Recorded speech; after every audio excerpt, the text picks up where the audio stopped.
Hey everyone, I'm Megyn Kelly, and welcome to Crime Week here on the Megyn Kelly Show, or as we like to call it, True Crime Christmas, because nothing says Christmas like true crime. All week, we are bringing you deep dives on some big legal cases you likely know well and others you might not know much about. We're talking to a lawyer, a private eye, the woman at the center of a shocking fraud case, and our good pal Maureen Callahan on a serial killer case she covered extensively. But we begin Crime Week with a crime and trial that has captivated the country for years now. Karen Read's courtroom drama has sparked intense debate, raised questions about police conduct, and fueled fierce divisions online. And the legal saga is far from over. In fact, there is a new development just this month. Not just one, actually more. Peter Tragos, attorney and host of The Lawyer You Know on YouTube, he's so good on this. He's covered every twist and turn of this case. You will love listening to this conversation, and he joins me right now. Don't miss a moment. Subscribe to this show on YouTube and follow me on Insta, Facebook, and X. I've been talking a lot about Riverbend Ranch because I love their steaks. Well, this holiday season, express your love with a very special gift of premium steaks from Riverbend Ranch. They have spectacular beef bundles that are wonderful gifts to friends and family. Their prime rib roast and holiday bundles are only available while supplies last, and they're going fast. For the last 35 years, Riverbend Ranch has been creating an elite Angus herd by using ultrasound technology to identify genetically superior cattle with a focus on flavor and tenderness. All Riverbend Ranch cattle are born and raised in the USA. They never use growth hormones or antibiotics, and the beef is processed right at the ranch in their award-winning USDA-inspected processing facility. Avoid the costly middlemen because the beef is sent directly from Riverbend Ranch to your home. This is not your average Black Angus beef. Order from riverbendranch.com. Use the promo code Megyn for $20 off your first order, and let me know what you think. That's riverbendranch.com, promo code Megyn. So let's just start back at the beginning for people who may not be as up to speed on this case as you are. Karen Read was who? She's living her private life in Massachusetts. Who was she before all this happened to her? She was a single woman dating a law enforcement officer, had a great job in finance, and her family was a close-knit family, loved each other for all intents and purposes. When she reconnected with this boyfriend who was an officer, and they go out for a night on the town. They had a bit of a tumultuous relationship. And then that night, after some drinking at the bar, hanging out with a bunch of friends, everything changed forever. So the prosecution, which would ultimately be charging her, alleges that they left this bar, they drove over to a friend's house, another cop, and that her boyfriend got out of the car, that he then walked up to the front door of the friend's house and this is what she alleges. She alleges he went to the front door of the house, he went inside, and something terrible happened to him. The prosecution said, no, he got out of your car, he never made it inside because you ran him over. You backed up into him at something like 24 miles an hour, hurting him, casting him into the snowbank, where he then later died from blunt trauma and hypothermia. Is that the basics? Yeah, I mean, it turns on what happened after they got to 34 Fairview. Everybody's basically on the same page. They went to a couple bars. They were hanging out together. They were drinking together. Karen Read is driving her Lexus. Nobody disputes that. John O'Keefe, who's her boyfriend and the victim in this case, sitting in the front seat. They drive to 34 Fairview to hang out with the McCabe's and the Alberts, who are all connected to law enforcement and connected to people in Canton. She drops him off. He gets out of the car. There also seems to be third-party witness testimony that he gets out of the car. After that, that's where the stories kind of turn. If you believe the prosecution and the witnesses inside 34 Fairview, he never makes it inside the house. She backs up, hits him with her Lexus because she's angry at him about, a multitude of things, and they're fighting, and she wanted to end his life, I guess, is their point of view. If you believe Karen Read, she said he walked in towards the house. She didn't see John O'Keefe again. He stayed inside. He was supposed to come back out, kind of tell her what's going on. She gets pissed off, drives back to his house, calls him, leaves him all these angry text messages, and he never comes home. That's Karen Read's story. And it wasn't until the wee hours of the next morning, like 5, 6 in the morning, that she and another then start searching for him. Like, what happened to him? Where's John? And, oh, wow, he's dead in the snowbank. How'd that happen? Now, there are two competing facts that I want to ask you about as I was just listening to this, because I didn't follow this case as closely as you did at all. But as I was listening to it, the best fact, well, there's two that I think the prosecution has, are as follows. Number one, that she allegedly said, I hit him, I hit him, I hit him. And that an emergency worker, like a paramedic, heard that. And now she denies that, but you've got a third party witness saying she said that. So that's a very good fact for the prosecution. And they also have tailgate plastic in his clothing, like from where her tailgate of her Lexus hit him. So it doesn't look like he got beaten up inside. It looks like he got hit by her car. Not just any car, but her car. So those are very good facts for the prosecution. On the other side, for Karen Reed, the best fact I saw for her defense, because her defense is, no, he walked into the house. I didn't run him over. He went into the house, and then there was some cop-on-cop violence. Some old score got settled, and they beat him. They beat him to death, and then threw him in the snowbank and tried to say that I ran him over.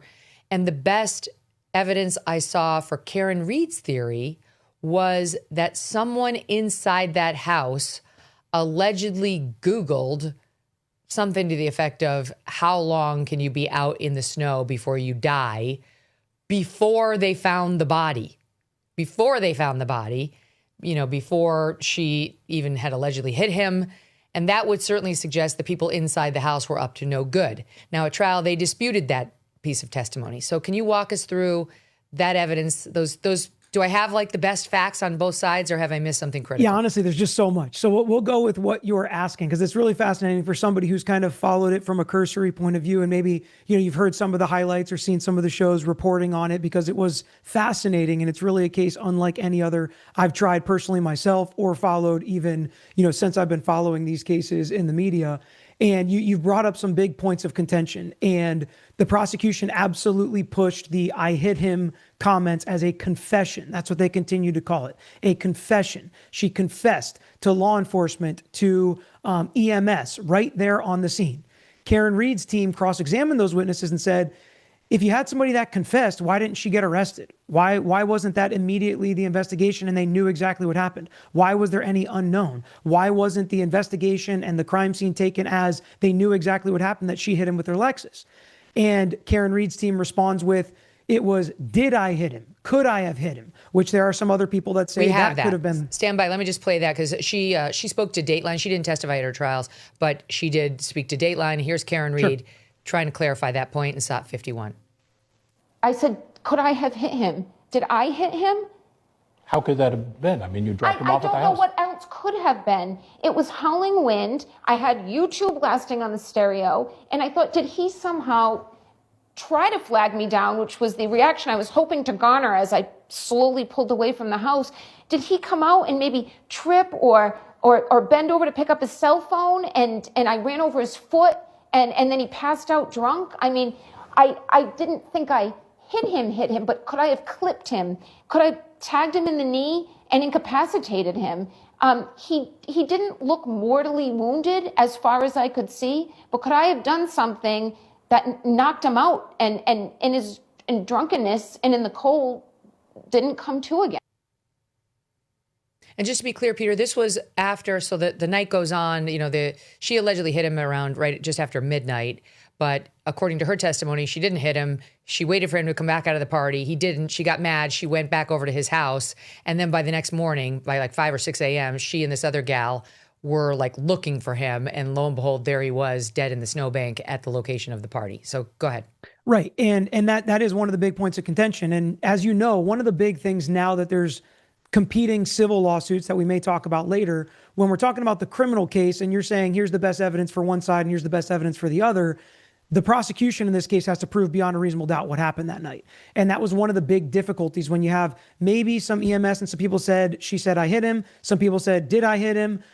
Based on her conversations and a lot of what else happened that night, maybe it wasn't as clear of a confession, and nobody seemed to think that at the time that it was a clear confession. And then when you flip to his injuries, which you mentioned them as kind of good evidence for both sides, that her taillight pieces were, on him, in his sweater, kind of attached to him. How would they get there unless she hit him with her Lexus?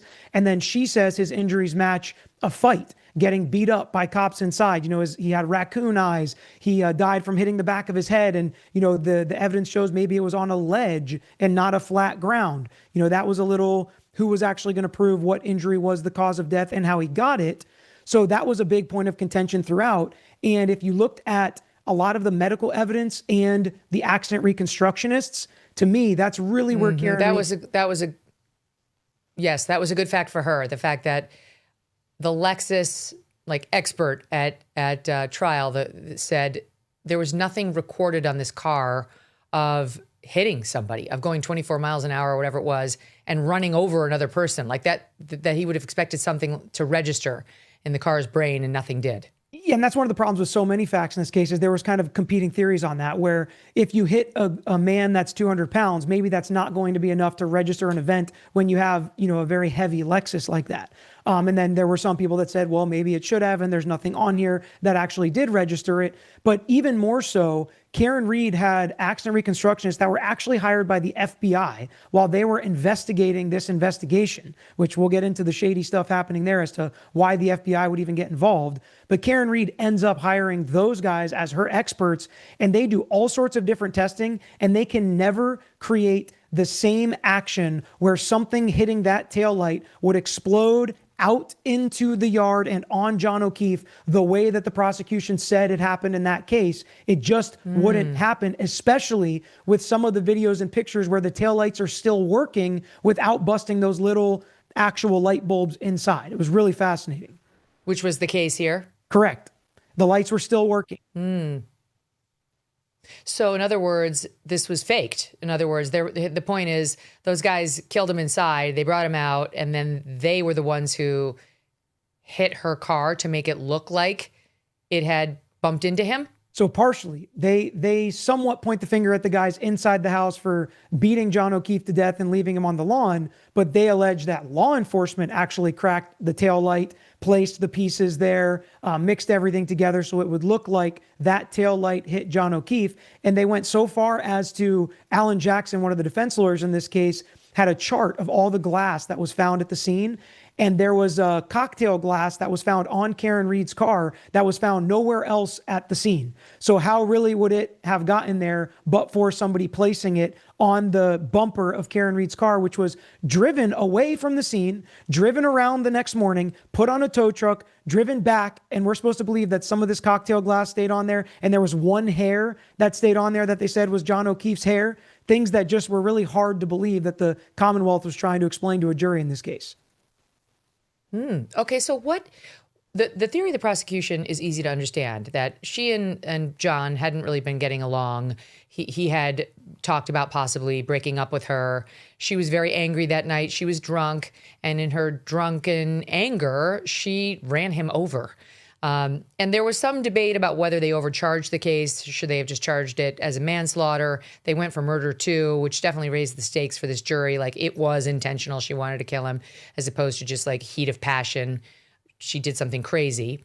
But the defense had a totally different version of events.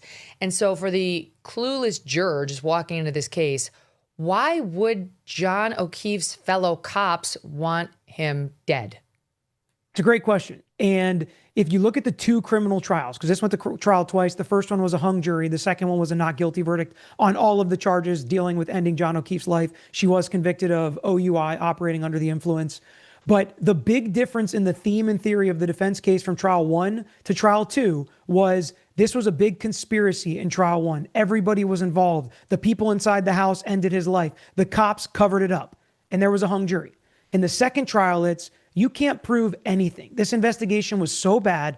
These cops didn't do the interviews properly. They didn't record them. They didn't secure the scene properly. This evidence doesn't make sense. It looks like it could have been planted. These guys have been terminated. These text messages are disgusting, how they talk about Karen Reed and other people. And that was a not guilty verdict, that they couldn't prove the case. So two very different theories. But when they were trying to prove that somebody inside the house killed John O'Keefe, it was based on jealousy, because somebody inside the house had been texting flirtatious texts with Karen Reed, had kissed Karen Reed, and the defense was trying to use some videos in one of the bars as if these two guys were grappling and, play fighting, but they were kind of getting in the mood to fight, I guess. Some of it was, a little bit of a reach, but they were trying to say that they looked over across the bar and pointed at John O'Keefe and told John O'Keefe to come to 34 Fairview because basically they wanted to fight. And that was kind of their theme and theory of what the motivation for somebody being wanting to kill John O'Keefe inside that house.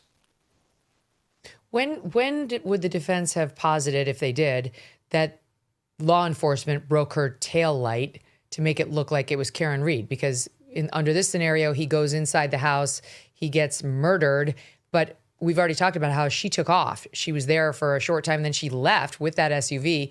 Did they posit that her tail light was broken later when she drove back in the morning and found the body? So this taillight, there was so much litigation about this taillight. First, the defense says there was a video that shows she backed up very slowly into John O'Keefe's car at John O'Keefe's house. And that's how she cracked her taillight, and there was just a little crack in it. Not when she hit John O'Keefe. The prosecution says, no, it was totally damaged, destroyed, and they had in 46 different pieces. But what made the taillight so interesting is it was towed to the Sally Port where law enforcement is. And when they tried to show when the SUV was dropped off, they showed an inverted video, a flipped video. And they were like, hey, nobody even went near this taillight. But then when you realize it's a flipped video, which they did in the middle of trial, then you realize there are people that walk by that taillight. And when you look closer at the entire time it was in the Sally Port, there are blips and cuts in and out and huge chunks of time missing where you don't see what's going on with that Lexus. And the defense said, well, where are those chunks? And the Commonwealth says, well, it's motion activated, so it might not be there.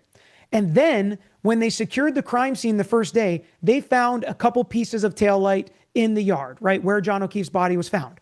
But days and weeks and months went by, and they continued to find taillight piece after taillight piece after taillight piece in this front yard that they didn't find the first time they went, the second time they went, the third time they went. They just happened to be driving by and they'd find another piece of taillight. Very sketchy, unlike just about every investigation you've probably ever seen. So what does that imply? So they're implying that they would go back to the yard, put the pieces in the yard after they busted it at the Sally Port, and they would find it every day, more and more pieces of taillight that they didn't find the first day, the first week, and they just kept planting pieces of taillight and going and getting it to make sure. There are text messages that said, we're going to pin it on the girl, and we're going to make sure that nobody in the house catches any crap. We're going to make sure he's a Boston cop, so we're not even going to look into him. So there were all kinds of text messages that the defense made look like they were trying to protect the people in the house and make sure Karen Reed caught charges for this. Oh, well, that sounds really bad. I hadn't realized that there were explicit text messages saying we're going to pin it on the girl. That's from cops? That's from the people inside the house, inside 34 Fairview. Some of them are cops or related to cops. And they said they would make comments like, oh, she did such a good job explaining this, or make sure they're getting all their testimony straight, to say, make sure we all say the guy never came in the house. They were making sure they were all staying consistent there. They weren't necessarily being forthcoming with who was actually in the house that night. It was just what happened. I don't think we'll ever know because the investigation was so bad. And the lead investigator ended up getting terminated because he was found to have shown bias in this case, sending some of the most disgusting text messages you would ever think about a defendant that you are doing an investigation on, supposed to be protecting and serving and being an unbiased party, just doing your investigation and going where the evidence leads you. I mean, these text messages were so horrible. He had supervisors thumbs upping those text messages. It was just a good old boys club that looked really, really horrible, I think, to this. How bad were they? The ones I heard about were he was saying, like, I'm looking for nudes now on her phone. That was about as racy as I heard, but I was listening to Dateline. They don't tend to go to the fully R-rated place. Yeah, I mean, they were talking about, there are certain things that, we would probably both condemn, but that were not necessarily as bad as some of the biased ones where, is she hot? Yeah, she's kind of hot, but no ass. She has, this Boston accent or whatever. They were objectifying her, which is one thing. Doesn't necessarily mean they're going to pin some crime on her. But then they started to say that we're going to make sure the owner of the house doesn't catch any shit. He's a Boston cop. That's a quote. from the text messages. And they would talk about how she had a balloon knot because she had some, surgery or issues, gastrointestinal issues. They would talk about how she had leaky poo. They would talk about how she, some of the text messages with the person that she was having the affair with were back and forth and racy and talking about John and how we need to hide this from John. And then that person went to the police station that night at 2 a.m. and said he was moving cars around, but was instead moving bags back and forth between different cars, going inside the police station with his hood up, and just sketchy thing on top of sketchy thing from all these law enforcement officers involved. Wow. So listening to you, Peter, I feel like you may believe that Karen Read is actually innocent, factually innocent, not just found not guilty, which she was, but may in fact truly not have done this. It's really hard for me to say, like, beyond a reasonable doubt, I don't think either side would ever be able to prove this. And because of that, and because the investigation was so horrible, and I just don't feel like I can trust anything the cops say or did in this case, you'd never get a conviction. This is a case I would never want to try. I prosecuted cases. I would never prosecute this case. This is just not one I would have felt ethically comfortable with putting in front of a jury. On the civil side, will they be able to get enough to prove to a jury by the greater weight of the evidence, 51%? I think it's possible, but it's just so hard to know what happened inside that house of 34 Fairview. So if I had to choose, is she factually innocent or is she factually guilty? I would choose that she's factually innocent. I'm just not overly confident of that. I don't think I would be able to say that beyond a reasonable doubt because I really don't think anybody's ever going to be able to prove what happened that night. Okay, let's talk about the civil suit. So she was found not guilty. First, there was a hung jury. Then I guess we'll play it because there was an extraordinary moment on June 18th, 2025, when she was found not guilty. And you could hear the crowd cheering outside. She had quite a groundswell of support that had begun in the beginning of the first trial. Here's that moment in SOP 53. 003. What say is the defendant at the bar leaving the scene after accident resulting in death? The defendant not guilty or guilty? So say you, Mr. Foreman? So say you all? Jurors, hearken your verdict as the court records that you upon your oath say the defendant on 001 is not guilty, on 002 is guilty of operating in the influence of liquor, and 003 not guilty. Thank you. All right, jurors, everybody please be seated. Jurors, we thank you for your service. And the crowd support for her, Peter, would be relevant because the prosecution witnesses and the family of the victim really objected and felt this colored their right to a fair trial. Yeah, it's brutal to think about the victim's family in this. The O'Keefes and all of this, regardless of what happened and who did what inside 34 Fairview or law enforcement, they lost John O'Keefe. And that family has gone through, I don't know if you know any of the backstory of that family, they have gone through more loss than most people would in their entire lives. And to continue to feel that way and not get justice, they clearly believe Karen Read is guilty.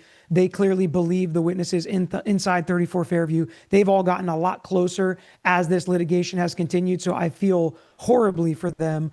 But I think that the fault lies with law enforcement. The fault lies with the prosecutors in how this case was prepared, how this case was investigated, how this case was litigated. Some of the other text messages with the cops were basically guaranteeing that Karen Read is guilty the next morning before an investigation had even taken place. And then, you have just that confirmation bias where you want to be correct and you're going to do everything you can to make sure you're correct. That's what it felt like more to me than maybe a big conspiracy to cover it up and protect the people inside the house. But we've seen cases where law enforcement gets locked in on somebody and they're going to make sure that's the right person. And they start, getting to know the victims, and it's so sad. And you want to bring justice and you think you're crossing a line for the right reason.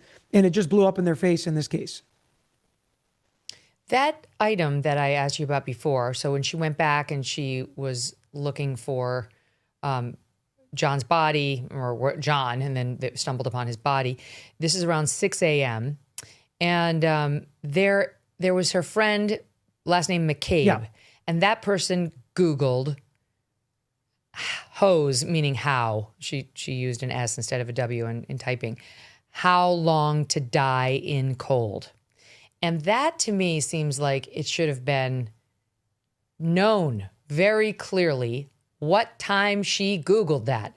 Because if she Googled that before she knew, basically they were saying, well, I only did that. Her defense to Karen saying that the people inside the house had killed him. And look, here's evidence you knew he was dead. You Googled that before I even came back. But her defense was, I didn't Google that when I was alone inside the house before you came back. I Googled that with you once we realized that you had hit him and he was in the snow and we were trying to figure out whether he was dead or alive, right? Is that basically how this McCabe defended that? But like, why isn't that just totally knowable what time she Googled that? That the whole case should rise or fall around that Google. Yeah, the way you explained it is exactly how kind of the arguments went on both sides. Was it at 2 o'clock in the morning or 6 o'clock in the morning? Because that makes all the difference in the world, because nobody knew he was dead at 2 o'clock in the morning. So how are you possibly searching that unless you're the person that put him out in the cold and you're wondering how long it would take? And yeah, it was, again, unlike any other case I've seen. Celebrate said one time, and actually everybody agreed at one point that it showed that it was at 2:27 or something in the morning. And then they got Celebrate involved. Celebrate's like, well, that's not actually correct. That's when the tab was open. What's Celebrate? Sorry? What's Celebrate? So Celebrate is like the program that they download the phone and it tells you, here's all the Google searches. Here's the time each Google search was made. And that report said 2:27 a.m. And then there's another different program called Axiom that does basically the same thing. That said 2:27 a.m. as well. But then Celebrate had, well, maybe it was at 6:04. Is 2:27 the time she opened the tab and she was searching some sports team, Hockomock Sports, and when she was in bed at night, going to bed at 2 o'clock in the morning, and that tab was left open. And then when she searched at 6 a.m., it was showing the time she originally opened the tab. So there were competing experts saying the search was at 6 o'clock, the search was at 2 o'clock. And once again, like so many other facts in this case, it felt impossible to prove beyond a reasonable doubt, which once again should be held against the prosecutor and not the defendant. That's so frustrating. As soon as I heard that piece of it, that somebody was Googling how long to die in cold, and it happened at 2 a.m. before they found the body, I was like, oh, the people inside the house definitely did it. Karen Reed did not do this. That's as good as evidence as you're ever going to get. And then I read that thing you just said about how they were like, well, it might have been the time, 2 a.m. might have been the time she opened the internet for a search that came many hours later. And as somebody who always has tons of tabs open on my phone, I can understand that happening very easily, that you just use a tab that's already open to search something many hours later. So unfortunately, that's not as clear as we would like. Yeah, absolutely. And it's like I've handled trials that have Celebrate reports. I'm sure you've seen other trials with Celebrate reports. I've never seen them attacked like this as just a report that they put out as a time that seems very simple is just absolutely, completely wrong. And this is something I'm going to keep an eye out now.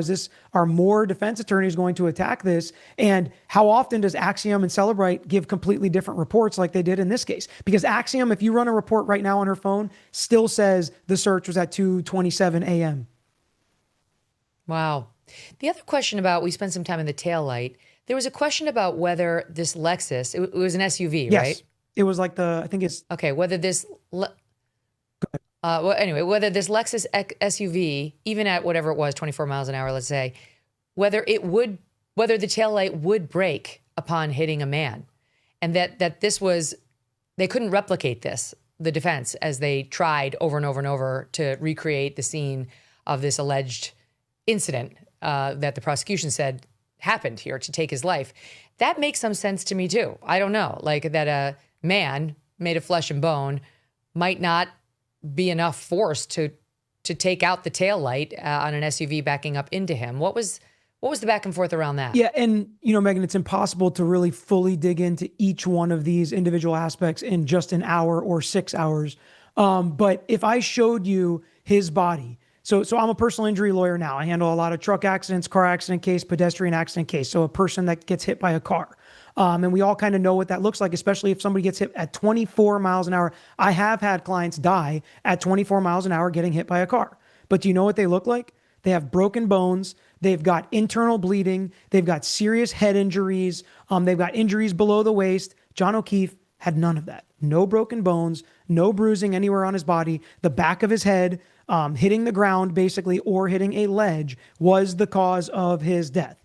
And one of the fatal flaws of the prosecutor's case the second time around is their expert showed an example of another pedestrian getting hit by a car and they passed away. And they're saying, see, look, this can happen. The problem is the report on that person had broken bones, internal damage, exactly what you would expect for somebody that got hit by a car. And the ME, who was not hired by either side, could not determine that he died as a result of a car accident or that it was a homicide. It was undetermined. And she did not see evidence that this was a result of a car accident. No experts did, really. Gosh, that's so tricky. We did pull some sound from a couple of the jurors after the not guilty verdict. It's always fascinating to listen to them if they'll talk. And this one you're going to hear first, it's the jury foreman, Charlie DeLoach.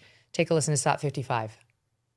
It was intense because before I got to the last not guilty, the crowd erupted. It was already cheering like it was a basketball stadium outside. I didn't take one note. I didn't have to after the first witness. It was just like, oh, okay, I see where this is going. During the trial, I just was waiting and just looking for that aha moment, and there was none to make her guilty at all. It was just always like, oh, that witness sucked. I was open-minded. I was willing to listen to both sides. If she hit him or if there is corruption, and then the corruption outweighed her getting hit, her hitting him with the car. The case was leaning one way, and it kept on leaning one way, and up until the very end. One more to play for you. This is juror number 4 speaking up. Jason, the jury found Karen Reed not guilty on murder and manslaughter. Was it because they had reasonable doubt or because they thought she was innocent? So I think for the jurors, there's a mix of some people think that she was definitely innocent, and the other people, there was a lot of reasonable doubt, at least to where we didn't want to convict her. I mean, I can only speak for myself. I think that she was innocent. It's hard to tell exactly what people think deep down. There was a lot of things thrown at us. Do I think it was a corrupt police investigation? I don't know. There's no way for me to know. I wasn't there. There was just, there was holes in the case that left for reasonable doubt. I think they could have checked some boxes or done some things differently. But do I know that they were corrupt? Absolutely not. I don't know that there was any corruption going on. But do I know that there wasn't enough proof or evidence secured by the police to convict Karen Reed? Absolutely not. There was not. Very interesting, Peter, that he's saying that we were between actual innocence and just not guilty, but did not speak of any holdouts saying, no, I think she did it. Yeah, and I think that really goes to the investigation and the way that this case was presented. There was holes everywhere. No matter where you want to look, if you want to compare the experts, if you want to compare the medicine, if you want to compare the car data, if you want to compare the credibility of witnesses, because that was a really big thing. If you noticed, juror number 1, the 4-person said, after the first witness, I was like, oh, wow. And he still kept an open mind, but so much of these trials is the jury looking at each individual witness and judging their credibility. Are they telling the truth? Are they being honest? Do they have something to gain or lose by this testimony? Does it make sense in the context of the rest of the testimony? And I just think that their credibility was hurt throughout the trial by the cross-examination and the other evidence presented by the defense. Do we know who the first witness was? It would have been for the prosecution since they go first. And my understanding is when they went back for the second trial after the first jury was hung, they eliminated some of their more problematic cops, like the guy who was like, let's see the nudes, and referring to Karen Reed in those disgusting terms you mentioned. He did not get called by the prosecution second time, so they learned. So I would imagine they would have, you always want to start with your best foot forward, your best witness. Yeah, I think they started with an EMS person who I actually liked. I thought he was a good witness. I thought he was trying his best. He made a mistake. I believe it's him that said, John O'Keefe had like a really big jacket on, and he didn't. He just had like a short sleeve or a long sleeve thin shirt that you probably wouldn't be wearing out in the snow. But I don't know, Boston guys are probably tougher than me in the snow. But I think that's what the defense was trying sure. to. I was in Colorado, almost died from the snow there. But so, so they were trying to say, you didn't even remember those details. So, and they were trying to say that shirt would be more likely something that he had on inside versus outside, and they dragged him outside and threw it. So there were all these little details, but I didn't think the first witness was that bad, honestly.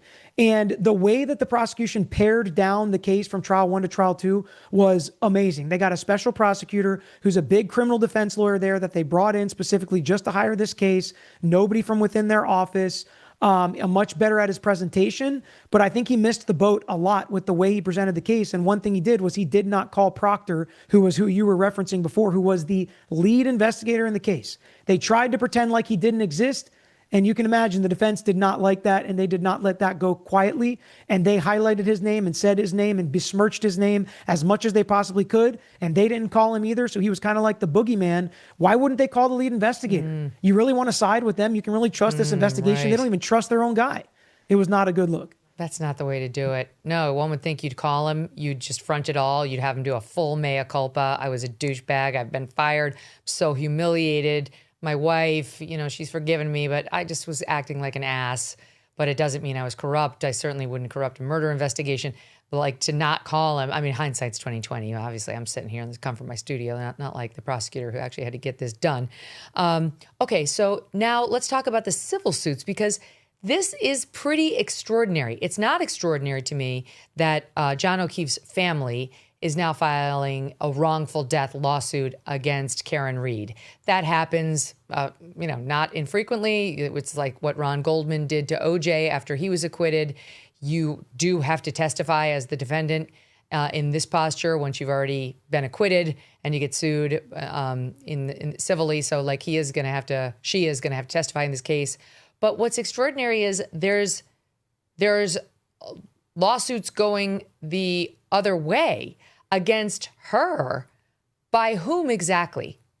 So there are lawsuits against her and the bars by the O'Keefe family for wrongful death. Like you said, that's normal, different burden, civil court versus criminal. You can be found not guilty. Oh, sorry. I meant to say the opposite. Lawsuit by her against others. Yes. So she has also filed a lawsuit against the aforementioned Michael Proctor, who was the lead investigator on the case, Yuri Buchanan, who is another trooper who was Proctor's supervisor, and then everybody's supervisor, Brian Tully, another law enforcement officer.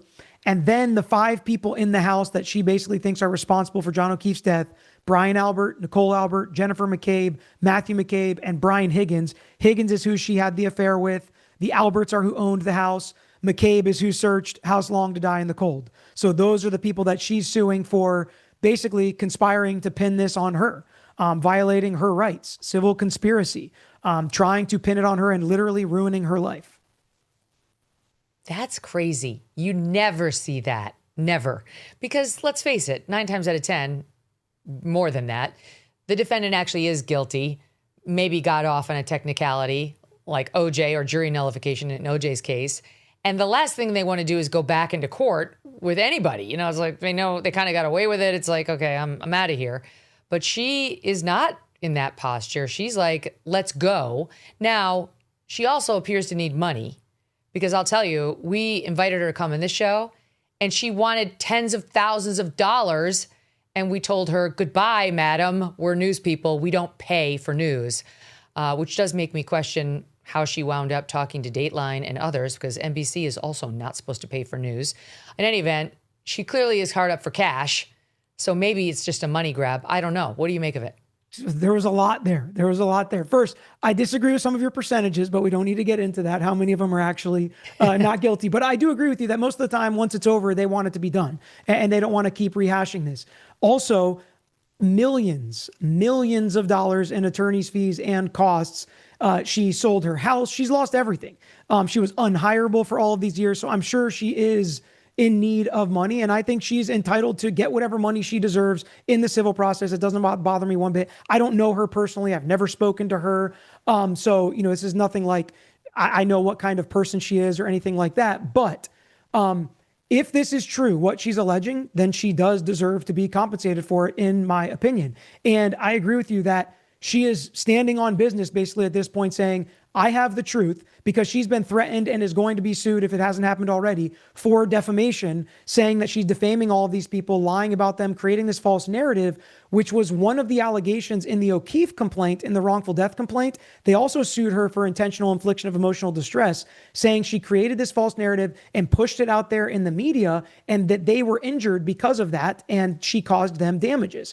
So truth is an ultimate defense to defamation, and that's what she's standing on, that she has the truth, she can prove it. She's got some gumption. She's not afraid. Her lawyers are not afraid. They're sticking with her and pushing forward on this case. And sometimes it's a money grab either way, right? Like when you have a criminal case that you lost as a victim, I know you're not technically a party, and you still go forward on a civil litigation, you can still get a settlement. Often that's what would happen. You wouldn't even go to trial. And from her perspective too, if she just needed money and she's going to file this lawsuit and just get some money out of it, fine. It doesn't seem like that's what it is. And if this ends in a settlement, I'm going to assume it was a huge amount of money.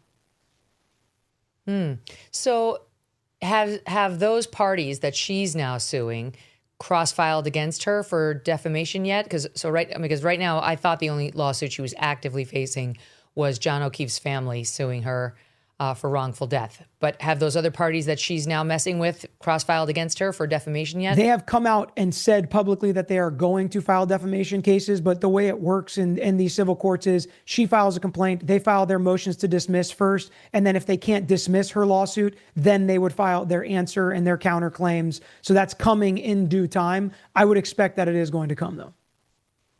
It's so interesting because the burden of proof is so much lower in civil court, as you point out, 51% more likely than not. And now it's really on. In a way, we heard from the jurors, it was kind of easy for them because they were like, my God, no, they haven't come anywhere near this very high standard of beyond a reasonable doubt. But the prosecution may have come near 51% more likely, 49% less likely that she did it, or the other way, could go the other way. I don't know. Like, how do you see this going? What's really interesting is, you mentioned what you would do if you were Proctor. You put him on the stand, you just eat it, right? They did that the first trial. They also had a much more boring prosecutor, but just kind of a normal prosecutor who put everybody up there and was like, tell us what happened. They repeated the same facts a million times. And while reports from that jury room where they were all not guilty on second-degree murder, there was a split, and the majority thought that she was guilty of manslaughter, or at least taking his life in some sort of way with the car in that first round of trial. But it ended up being a split verdict and a hung jury. And everybody changed their way. And I think the defense was much more successful round two. I think they would have won regardless round two because they didn't try to prove the conspiracy within that criminal trial, which can be very difficult.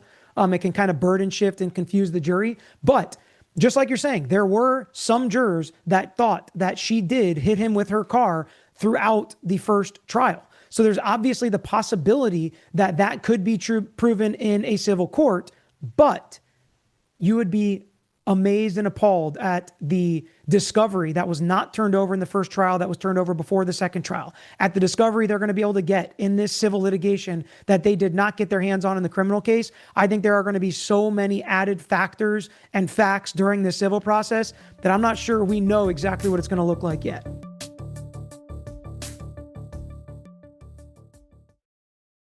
You know how much my family and I love our dogs. Yes, even sweet Strudwick. I cannot imagine life without them. They have a great life, but some dogs are not this lucky. And that's why I'm so glad to tell you about Delta Rescue, the largest no-kill, care-for-life animal sanctuary in the world. They have rescued thousands of dogs, plus cats and horses too. They provide all the animals with shelter, safety, and most of all, love. And they've been doing it for more than 45 years now. Delta Rescue relies solely on contributions to stay open, and giving can bring tax benefits to you, too.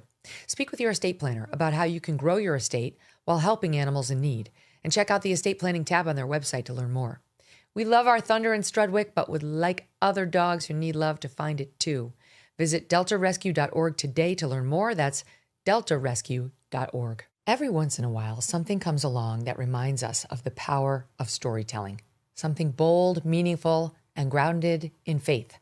The Pendragon Cycle, Rise of the Merlin, is a new 7-part series from the Daily Wire based on the novels by Stephen R. Lawhead.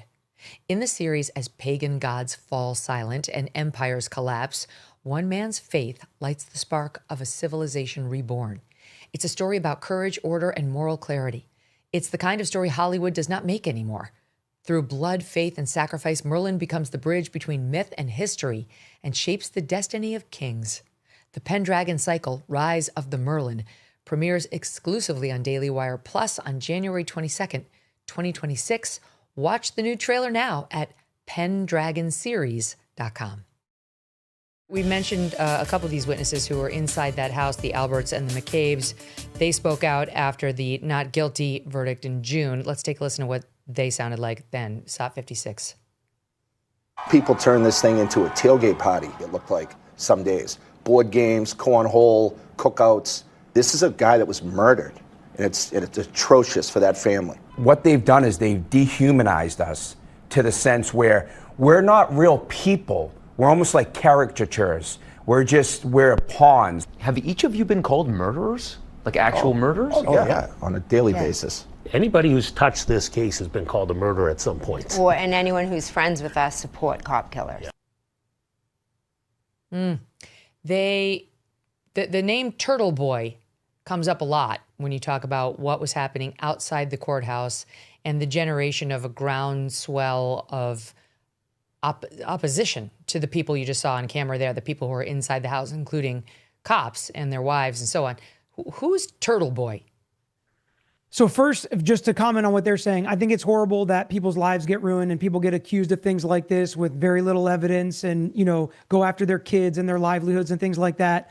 I also think that there are some fair criticisms, like the Alberts who lived in the house never came outside the entire morning when there were all these EMS people and witnesses and everything outside, and their friend is dead on their front lawn. They never come outside to try to help. Why? They both have I know he has emergency training, was former law enforcement. That stuff is really strange to me and hard for me to get over. And the way they spoke about John O'Keefe, somebody that was supposed to be their friend, there's just so much strange stuff going on.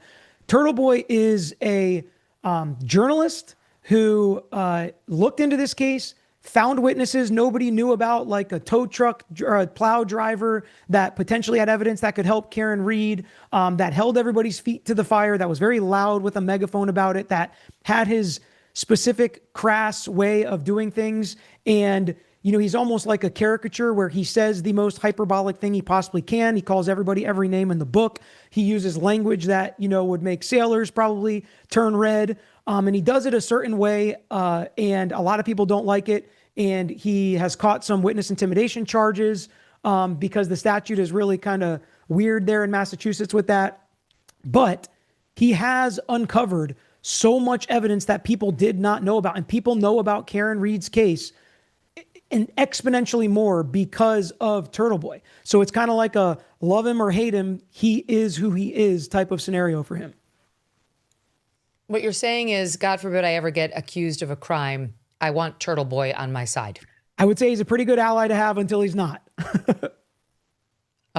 Okay.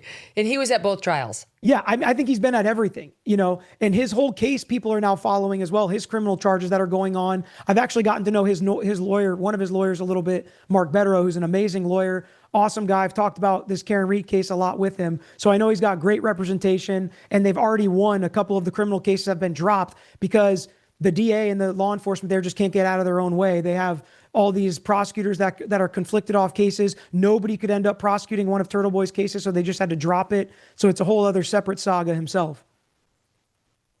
So if you're teaching this class in a law school, Peter, what would you say this case is about? How not to investigate and prosecute a case. I think I could do a lot of sessions on the appropriate way, what ethics look like.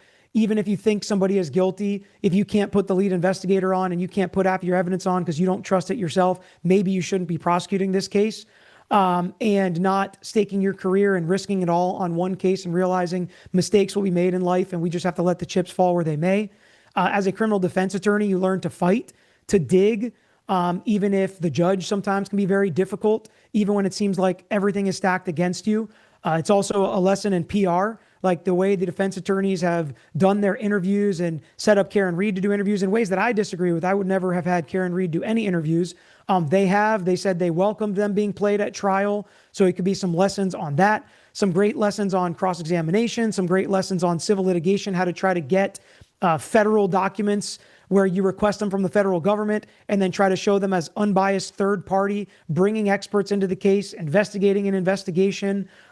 So many interesting nuances to this case that law students could learn from, but you don't always want to learn from the exception, right?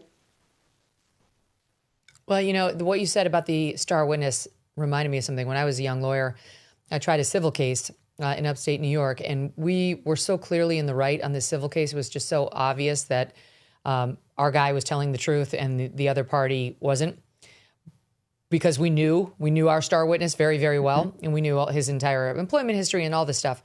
But the judges always try to push a settlement in a civil case. And in a criminal case, too, they try to push you to take a plea if you're at all open-minded, so they don't have to try it to verdict. It's much better resolution where it's agreed to. And he was looking at the other side, pointing out like all the evidence that they were in the wrong. And then I said, what's he going to say when he looks at us? Because we're in the catbird seat here. And he said, how do you like your lead witness? And the judge was exactly right, because even though the facts were totally on our side, our star witness was not likable. And the judge knew it, and we stuck by him. Of course, we were like, oh, he's good, he's fine. He wasn't. The jury didn't like him, and they found against us. We got it reversed on appeal. But he wasn't wrong. Like, having a bad chief witness can make or break your case. And in this case, the prosecution had, it sounds like, a terrible chief witness, whether it was just juvenile talk on those texts or not. The reason he got fired is because he cost them this investigation. Yeah. And it wasn't just the text message. There's just so much more than that. But, you know, the number one thing is probably the roles of each job of a lawyer, because you just described a civil situation. And as a criminal defense lawyer, the way you want to look at it and what your duty is and how you try a case, how you handle a case, all of those roles are incredibly different than a prosecutor who is only there to find truth and justice. And sometimes that's making hard decisions and letting people you think might be guilty go and not prosecuting those cases because you have all the leverage, all the power to ruin people's lives. There's very little repercussion when you lose. And that's a very big responsibility and power that you have as a prosecutor that makes that job very different than a criminal defense lawyer or any type of civil lawyer. And that, to me, was where this case could have been handled more appropriately. It's crazy to me that there was no Ring camera on anybody's door. You know, like, everything's on cam these days. Yeah, I mean, there was some talk that there was a Ring camera and then there wasn't. And maybe somebody accessed the Ring camera and maybe they didn't. And somebody across the street had a Ring camera. Or even on your car. Doesn't your car have one of those things? Like, there's a camera on my car now that shows me what's happening behind you. Yep. Yeah, absolutely. There's cameras all over the place, but somehow during that period of time, there was no camera on any house in that neighborhood that could have caught it, or even back at John O'Keefe's house. There was some ring camera, but not that could show anything that we needed to show to prove the accident. This case is a mystery. I'd love to know the truth. You know, it's like, usually I hear these stories and I'm like, I have a pretty good idea what happened. This one, I remain uncertain, really don't know. And I mean, I haven't been persuaded by anything I've heard that she intentionally killed him.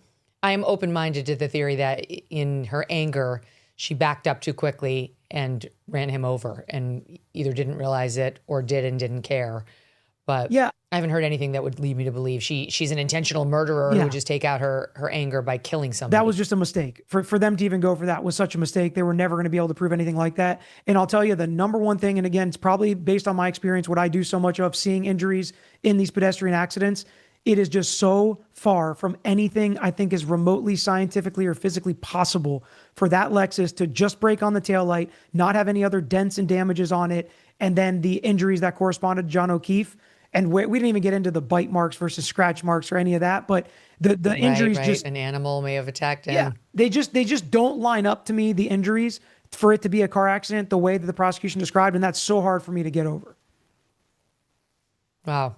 All right. Thank you so much, Peter Tragos. So good to see you again. This has been the most clear, easy to understand explanation of a very complex case I think I've ever heard. It makes me miss you all the more. Thanks for being back with us. Thanks for having me.